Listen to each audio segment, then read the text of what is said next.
जय श्री राधे। पूज्य श्री सद्गुरुदेव भगवान के चरणों में प्रणाम। पूज्य श्री राधा बाबा जी का जीवन चरित्र। बाबा की भावना के अनुसार चिता स्थली पर स्मारक के निर्माण के कार्य का शुभारंभ इस वर्ष श्री राधा जन्माष्टमी के परम पावन दिवस पर हुआ। इस वर्ष 13 सितंबर 1975 के दिन श्री राधा जन्माष्टमी थी। प्रातःकाल 8:30 बजे श्री गिरिराज जी की परिक्रमा हो गई।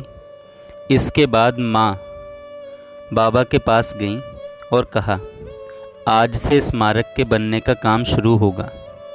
आप उसकी नींव में अपने हाथ से थोड़ी गिट्टी रख दीजिए। यदि गिट्टी रखने में कोई अड़चन मन के भीतर उमड़ घुमड़ रही हो तो पूजा के रूप में गुलाब के 2 फूल रख दीजिए। बाबा ने अपनी भरी भरी आँखों से माँ को देखते हुए भरे भरे स्वर से कहा, मैया, मैं अपनी ओर से अंतिम अर्चना उसी दिन कर चुका हूँ जिस दिन उन्होंने विदाई ली थी। इसके आगे बाबा स्वर रुद्ध होने से कुछ बोल नहीं पाए। सभी बाबा के स्वर की विस्वरता को और मुखाकृति की विवरणता को एकटक निहार रहे थे।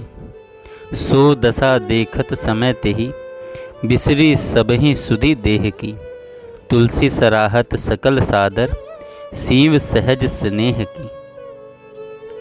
इसके बाद माँ जब स्मारक का शिलान्यास करने के लिए चलने लगी तो उसने बाबा से साथ चलने के लिए आग्रह करते हुए कहा, आप कुछ मत करिएगा, बस आप वहाँ नींव के किनारे खड़े रहिएगा।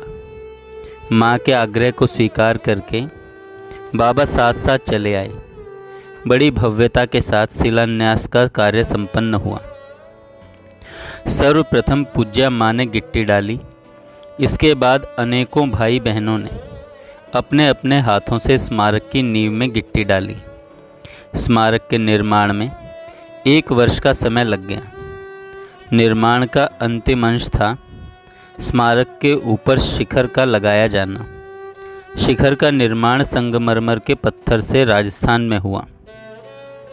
यह शिखर 5 खंडों में निर्मित हुआ है और इसका कुल वजन लगभग 4 टन है। बाबा के निज जन श्री रामचंद्र सिंह जी खींची रहे। खींची साहब रेलवे में इंजीनियर थे।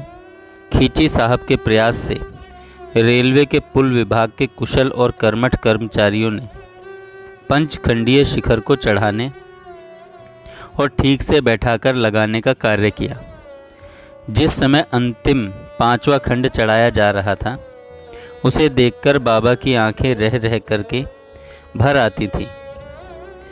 भाई जी की सन्निधि की सहचर्या की प्रीति की एक एक झांकी और एक एक छवि उभर उभर करके उनके अंतर को आप्लावित, आलोलित, आंदोलित, आनंदित कर रही थी। शिखर के चढ़ाए जाने का सारा कार्य 23 अगस्त 1976 के दिन पूर्ण हुआ। आज बाबा के हर्षोल्लास की सीमा नहीं थी।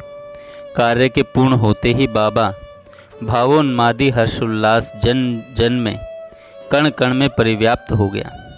श्री गिरिराज महाराज की जय, श्री गिरिराज धरण की जय, श्री राधा माधव की जय, पूज्य श्री भाई जी की जय, पूज्य श्री भाई जी की जय के तुमुल नाद से सारा वातावरण गूंज उठा। इन दिनों गीता वाटिका में लगभग 200 मजदूर काम कर रहे थे। सब मजदूरों के लिए हलवा, पूड़ी, साग बनवाया गया। बाबा स्वयं खड़े रहे और बाबूजी की एकमात्र सुपुत्री परम आदरणीय बाई के हाथ से सब मजदूरों को हलवा, पूड़ी, साग से भरी पत्तल दी गई।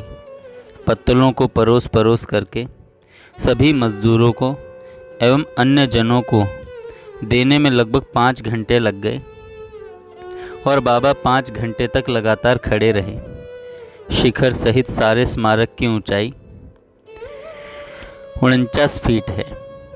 वृषभानुनंदिनी श्री राधा किशोरी की 8 सखियां हैं और प्रत्येक सखी के भाव के 6 स्तर हैं।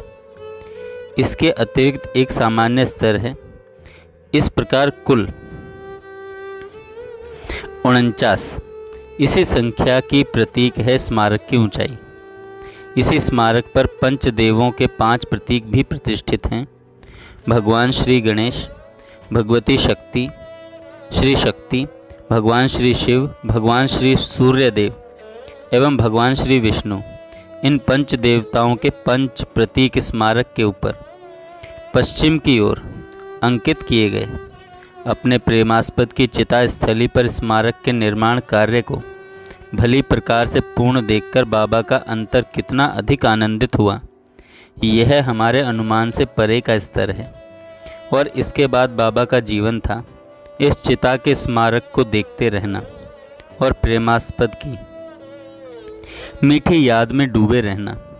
वे चिता को एवं चिता पर निर्मित स्मारक को भीगी निगाहों से देख देख करके विभोर होते रहते थे तथा भाव आधिक्य में यदा कदा बाबूजी की अगाध अपार प्रीति की सच चर्चा अपने निज जनों के मध्य करते रहते थे।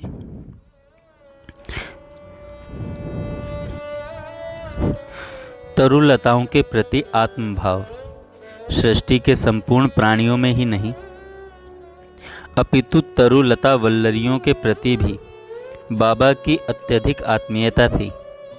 पेड़ पौधों के प्रति उनका जो आत्मभाव था, उसके अनेक भावपूर्ण प्रसंग तब देखने में आए जब बाबूजी की समाधि पर संगमरमर के विशाल स्मारक का निर्माण हो रहा था। स्मारक निर्माण के समय बाबा ने सावधान किया था कि हरे भरे वृक्षों को नष्ट न किया जाए। समाधि के पास यत्र तत्र अनेक पेड़ पौधे लगे हुए थे। जो पौधे जड़ सहित उखाड़कर दूसरी जगह लगाए जा सकते थे, केवल वे ही पौधे उखाड़े गए। सारे वृक्ष ज्यों के त्यों खड़े रहे। जो पौधे उखाड़कर वहाँ से कहीं अन्यत्र लगाए गए, इस स्थानांतरण की प्रक्रिया में पौधों को जो आघात पहुंचा, उसके लिए बाबा ने उपवास के रूप में कई बार प्रायश्चित किया है।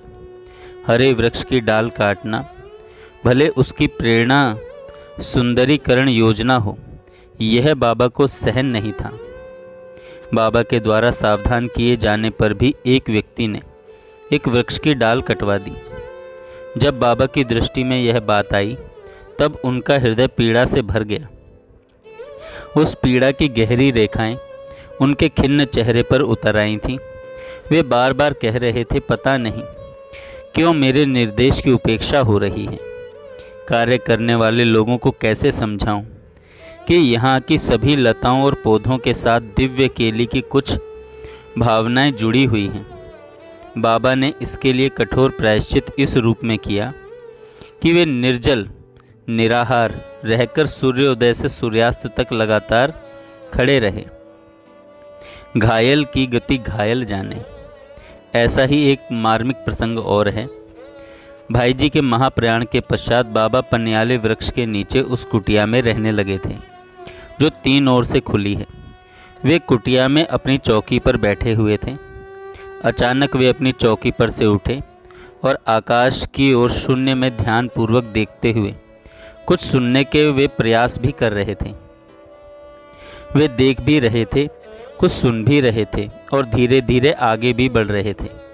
कुटिया के पास जितने वृक्ष थे, एक एक वृक्ष के पास जाते, उस पर आंख गड़ाते और फिर आगे बढ़ जाते। भाई श्री कृष्णचंद्र जी तथा और भी 1-2 लोग उनके साथ थे। साथ के सभी लोग केवल साथ साथ चल रहे थे, पर वे कुछ समझ नहीं पा रहे थे कि बाबा क्या चाहते हैं और क्यों एक एक वृक्ष के पास जा रहे हैं। मौन व्रत होने के कारण बाबा ने कुछ भी नहीं बताया, किंतु उनके चलने के, उनके देखने और खोजने के ढंग से क्रमशः ऐसा समझने में आया कि किसी की कर्राहट का स्वर उनके कान में पड़ रहा है। वही स्वर ही उनका अनुसंधान सूत्र है, जिसके सहारे वे किसी विशिष्ट बात का पता लगाना चाह रहे थे। अंततः सफलता मिल ही गई। कुछ देर तक खोजते खोजते बाबा एक बहुत बड़े वृक्ष के पास आकर ठहर गए। यह विशाल वृक्ष उनकी कुटिया के पास ही था। वृक्ष के चारों ओर चक्कर लगाकर देखते हुए उनको दिखलाई दे गया कि उसके तन में एक बड़ी तने में एक बड़ी मोटी लोहे की कील धंसी पड़ी है। बाबा उसे पकड़कर निकालने का प्रयत्न करने लगे। एक और बाबा थे अत्यंत कृशकाय और दूसरी ओर वह कील थी बहुत धंसी हुई। अतः बाबा के प्रयत्न से वह कील हिलने का नाम नहीं ले रही थी। भाई कृष्णचंद्र जी को बाबा का मंतव्य समझ में आ गया। उन्होंने कोई बढ़ई बुलवाया और उसने तने में से लोहे की मोटी कील को बाहर निकाला।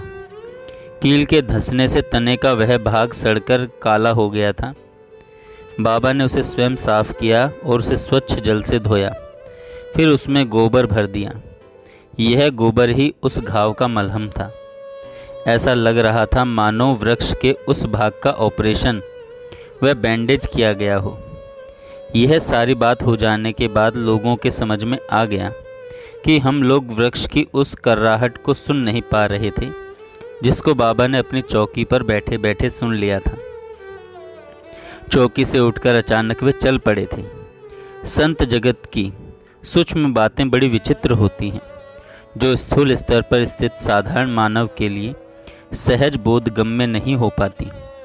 गोबर की मलहम लग जाने के बाद बाबा के नेत्रों में अमृत वर्षणी शांति और चित्त आकर्षणी कांति परिव्याप्त थी। इसके अनंतर बाबा अपने आसन पर आकर बैठ गए और नेत्र बंद करके ध्यान मग्न हो गए। बाबा के साथ में जो लोग थे वे सभी वृक्षों के प्रति होने वाले इस आत्म भाव को देखकर चकित थे। संत मलुकदास ने संत स्वरूप का बखान करते हुए कहा था, मलुका सोई पीर है जो जाने पर पीर, जो पर पीर न जानहि ते काफिर बेपीर। जय श्री राधे। जय श्री